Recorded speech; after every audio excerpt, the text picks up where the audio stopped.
লাফালাফি করছিল এমনকি সাউন্ড কিংকে কাটিয়েও করছিল আবার প্রমাণ হয়ে গেল সাউন্ড কিং এর মালিক পাপাই পেছনে লাগে না কিন্তু কেউ পেছনে লাগলে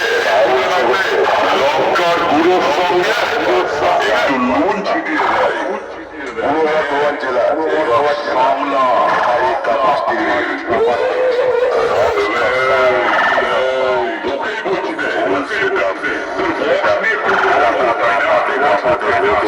বিরাট বাজে